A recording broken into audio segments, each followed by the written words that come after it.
बिस्मिल्लाहिर्रहमानिर्रहीम। अस्सलाम वालेकुम नाज़रीन, मैं हूं आपका मेज़बान साकिब गोंदल। आज 16 अक्टूबर है और साल 2020।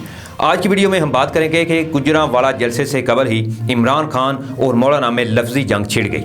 वज़ीर-ए-आज़म ने मौलाना फजल रहमान को आड़े हाथों ले लिया, जबकि इमरान खान और मौलाना ने 2 साल की भड़ास निकाल दी। आज की वीडियो में हम इस पर डिटेल से बात करेंगे, लेकिन इससे पहले नए शामिल होने वाले दोस्तों से गुजारिश है कि अगर आप मुनासिब समझें तो मेरे इस चैनल को सब्सक्राइब कर लें और साथ में जो बेल का निशान है इसको भी लाजमी प्रेस कर लें, ताकि जो मज़ीद अपडेट्स हैं वो आप तक बर वक्त पहुँच सकें। और अगर आपको वीडियो अच्छी लगे तो इस वीडियो को काइंडली लाइक करें, शेयर करें और कमेंट्स करना भी ना भूलिएगा।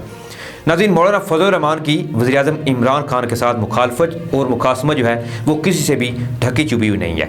मौलाना फजल रहमान वो मफाद परस्त सियासतदान हैं जो मज़हब का हालात देख कर इस्तेमाल करते हैं। मौलाना फजल रहमान गुज़श्ता 40 साल से जिस तरह मुस्लिम लीग नून और पीपल्स पार्टी के साथ मिली भगत करके इक़्तिदार के मज़े लूटते रहे हैं, वो किसी से भी ढकी छुपी हुई बात नहीं है। वो वक्त देख कर पैंतरा बदलते और मफाद पूरा होता नज़र ना आने पर आंखें दिखाने का हुनर जो है वो बखूबी जानते हैं। तहरीक इंसाफ ने जब धरने के दौरान पीपल्स पार्टी और मुस्लिम लीग नून समेत मौलाना फजल रहमान के भी पोल खोले तो उस वक़्त से मौलाना के दिल में इमरान खान से इंतकाम लेने का एक जज्बा जो है वो नुमाया तौर पर नजर आने लगा है, जिसका इजहार वो दबे लफ्ज़ों में नहीं बल्कि खुले आम कई मरतबा करते रहते हैं। नाज़रीन, बात जो है वो किसी भी मौजू को हो, इसे घुमा फिरा कर हुकूमत और फिर बराह रास्त इमरान खान साहब पर डाल देते हैं। अभी गुज़श्ता 2 सालों से जिस तरह इनके अपने सूबे में तरीके इंसाफ ने इनकी विकेट उड़ाई और इनके वोट बैंक को तहस नहस करके रख दिया, इस पर भी मौलाना जो है वो इंतहाई परेशान हुए। और गुज़श्ता 2 साल के दौरान इन्होंने अपनी शिकस्त का इतराफ़ करने की बजाय वज़ीर-ए-आज़म इमरान खान पर ही नुक्ताचीनी का कोई मौका जो है वो हाथ से ये जाने नहीं देते, बल्कि जबकि दूसरी तरफ वज़ीर-ए-आज़म इमरान खान साहब हैं जो हमेशा आला ज़रफ़ी के साथ तमाम सियासतदानों और बिलखसूस मौलाना फजल रहमान का पोल जो है वो खोलते रहते हैं। यानी यूँ समझ लीजिए कि इमरान खान साहब और मौलाना फजल रहमान की सियासत जो है वो अब सियासी जंग के बजाय ज़ाती जंग में बदल चुकी है। नाज़रीन, इमरान खान साहब ने जिस तरह इनकी सियासत को यानी मौलाना साहब की सियासत को बेनकाब किया है, इस पर भी मौलाना फजल रहमान के पेट में मरोड़ उठते रहते हैं। इसी इंतकाम के हवाले से इनकी इमरान खान के बारे में लंबी लंबी तकरीरें भी आपको सुनने को मिलती हैं। नाज़रीन, आज चूँकि गुजरांवाला में पीडीएम अपनी ताकत का मुजाहरा करने जा रही है, पीडीएम की सरबराही भी मौलाना फजल रहमान के पास ही है और पीडीएम को दरअसल मफादात का टोला कहा जाए तो ये गलत नहीं होगा, क्योंकि तारीख में ये पहला मौका होगा जब मुल्क की 3 बड़ी सियासी जमातें जो एक दूसरे को बुरा भला कहती रहीं वो आज एक साथ एक स्टेज पर आपको मुत्तहिद होने का मुजाहरा करती हुई नजर आएंगी। जबकि गुजरांवाला जलसे से कबल ही मौलाना फजल रहमान और वज़ीर-ए-आज़म इमरान खान साहब की लफ्ज़ी जंग जो है वो भी शुरू हो चुकी है। नाज़रीन, वज़ीर-ए-आज़म इमरान खान साहब जो कि हमेशा से ये कहते आए हैं कि अपोजिशन एनआरओ मांगती है, इन्होंने एक तकरीब से खिताब के दौरान भी अपोजिशन के इरादों को तहस नहस कर दिया। इनका कहना था कि बदकिस्मती से हमारे इदारों के दरमियान राब्ता कार भी बड़ी कमी नज़र आती है, जिसकी वजह से माजी में सारे डाकू इकट्ठे होकर एनआरओ मांगते थे। एनआरओ देना और समझौता करना आसान रास्ता है, लेकिन ये बिल्कुल तबाही है, मुश्किल फैसले ही आपको आगे ले जाते हैं। इमरान खान साहब ने इसी हवाले से मजीद कहा कि अगर आपने तरक्की करके मंजिल की तरफ पहुंचना है तो सबसे पहले सिमत का तयन करना भी लाजमी है, और सिमत के तयन के लिए बड़े मुश्किल फैसले किए जाते हैं, क्योंकि कौमें जो हैं वो ये खुद तय करती हैं कि हमने किधर जाना है। लेकिन बदकिस्मती से हमारा विजन जो है वो धुंधला हो चुका है। कौम के विजन में यकसोई नहीं है, बल्कि 1970 की दहाई में सियासतदान अपनी तकरीर में सबसे पहले जागीरदार और फिर सरमायादार को बुरा भला कहते थे, जबकि आज सारे डाकू जो हैं वो इकट्ठे हो जाते हैं कि इनको एनआरओ दे दे। मगर आज देख लें, हालात जो हैं वो नहायती यकसर बदल चुके हैं। हम भी एनआरओ देकर अपनी हुकूमत के बाकी जो 3 साल है वो आसान बना सकते हैं, मगर ये कौम से गद्दारी और मुल्क की तबाही का बाइस साबित होगा। ये सोच जो है वो एक छोटी है कि सिर्फ पैसे बनाने के लिए इक़्तिदार हासिल किया जाए।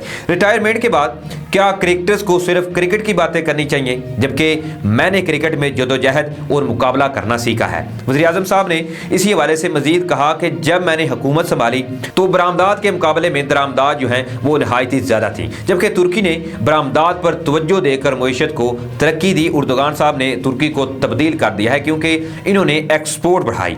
لیکن ہمیں ہر کچھ عرصے بعد ہمیں IMF کے پاس جانا پڑتا ہے۔ جب تک ہم بھی اپنی ایکسپورٹ نہیں بڑھائیں گے ہم ترقی کے خواب کو شرمندہ تعبیر نہیں کر سکیں گے۔ جب چین نے ایکسپورٹ کو بڑھایا تو ان کا ملک بھی ترقی کرتا چلا گیا۔ اسی لیے کسی بھی قوم کی ترقی کے سفر میں منزل اور سمت کا تعین ہونا نہایت ضروری ہے۔ انہوں نے اس موقع پر اپوزیشن کے احتجاج کو بھی آڑے ہاتھوں لیا اور کہا کہ یہ سارے جو ہیں یہ سب کا سب ٹولہ جو ہے یہ سب مفاد پرست ہیں جو اکٹھے ہو کر اپنے مفادات کا تحفظ حاصل کرنا چاہتے ہیں۔ ہماری جنگ جو ہے وہ کرپٹ مافیا سے ہے، وہ چاہے کتنا ہی بڑا سیاستدان ہی کیوں نہ ہو۔ آج قوم نے اس بات کو بھی ثابت کر دیا کہ وہ اپنی سمت کا تعین کرنے کا ارادہ رکھتی ہے اور کسی مفاد پرست سیاستدان کو اپنا ووٹ نہیں دے گی۔ جبکہ ناظرین دوسری طرف وزیر اعظم عمران خان صاحب کے ازلی دشمن اور جمعیت علماء اسلام فے کے سربراہ مولانا فضل الرحمان جو ہیں انہوں نے اس حوالے سے یہ کہا ہے کہ بات اب ان ہاؤس تبدیلی سے آگے نکل چکی ہے، حالات جو ہیں وہ بالکل تبدیل ہو چکے ہیں، اب وہ NRO مانگ رہے ہیں، ہم نہیں دے رہے۔ ان کو دسمبر جو ہے وہ بھی نصیب نہیں ہوگا کیونکہ پاکستان ڈیموکریٹک موومنٹ کے سربراہ اس حوالے سے مزید کہتے ہیں کہ عہدوں کے لیے PDM میں نہیں بلکہ مقصد کے لیے PDM کا حصہ ہیں۔ اب تو حکمران ہم سے NRO مانگ رہے ہیں، کسی سے ہماری کوئی ذاتی دشمنی نہیں ہے، ہم ایک ناجائز پارلیمنٹ کو ہٹانے کے لیے نکلے ہیں کیونکہ پارلیمنٹ عالمی اسٹیبلشمنٹ کی سازشوں سے آتی ہے۔ ملک میں عام انتخابات ہونے چاہیے، عوام کو اپنے رہنما منتخب کرنے کا حق ہونا چاہیے کیونکہ عوام معاشی مشکلات کا شکار ہیں۔ ہمارا بھی رکاوٹوں سے سامنا نہیں ہوا اور ہوگا بھی نہیں، جتنا سیاسی عمل کو طاقتور بنائیں گے اتنا ہی فرقہ واریت جو ہے وہ تلیل ہوتی ہوئی نظر آئے گی۔ اس پر وہ مزید کہتے ہیں کہ فرقہ واریت کو سیاسی عمل کنٹرول کر سکتا ہے جبکہ نفرتوں سے خون خرابہ ہوگا اور پشیمانی کے سوا کچھ نہیں ملے گا۔ انہوں نے وزیر اعظم عمران خان صاحب کی طرف اشارہ کرتے ہوئے یہ کہا کہ ہمارے سامنے بڑے بڑے پھنے کھا گھومتے ہیں، جب اللہ تعالیٰ زندگی موت کا مالک ہے تو انسانوں کی خوشامد کیوں کریں۔ انہوں نے مزید کہا کہ ہمیں ان حالات میں سوچنا ہوگا ہم پر حکومتیں مسلط کر دی جاتی ہیں، مذہب کے خلاف اسلام دشمن قوتوں اور فتنوں کو فروغ دیا جاتا ہے۔ اپوزیشن جماعتوں کے اتحاد پاکستان ڈیموکریٹک موومنٹ یعنی PDM اور جمعیت علماء اسلام فے کے سربراہ کا اسی حوالے سے مزید یہ بھی کہنا تھا کہ اگر ہم خیر کی توقع رکھیں تو ہماری سادگی پر بھی سوالات اٹھتے ہیں۔ مولانا فضل الرحمان کا یہ بھی کہنا ہے کہ اسلامی قوتوں کو مذہبی فرقوں سے الجھا دیا جاتا ہے، ہم جو کہ جمہوری روایات کے علمبردار ہیں۔ انہوں نے ایک سوال کے جواب میں یہ کہا کہ میرا سافٹ ویئر جو ہے وہ صرف قدرت تبدیل کر سکتی ہے، کسی اور میں اتنی ہمت نہیں کہ وہ میرا سافٹ ویئر جو ہے وہ اپ ڈیٹ کر سکے۔ میں خود ریئیکشن نہیں دیتا بلکہ میرا عمل ریئیکشن ہوتا ہے۔ ہم کسی ادارے سے محاذ رائی ہرگز نہیں چاہتے، حالات اور معاملات کو درست کرنے میں جتنی تاخیر ہوگی اس کی تلافی میں اتنا ہی بڑا خمیازہ بھگتنا پڑے گا۔ تو مولانا فضل الرحمان سے اگر کوئی بندہ پوچھے کہ خیبر پختونخوا سے جو کہ آپ کا اپنا ووٹ بینک تھا وہاں پر تو آپ جیت نہیں سکے، آپ بات کرتے ہو پورے پاکستان میں دوبارہ سے الیکشن کروانے کی تاکہ آپ کو پتہ چل سکے کہ کون جو ہے عوام کا منتخب لیڈر ہے۔ عوام نے آلریڈی چنا تھا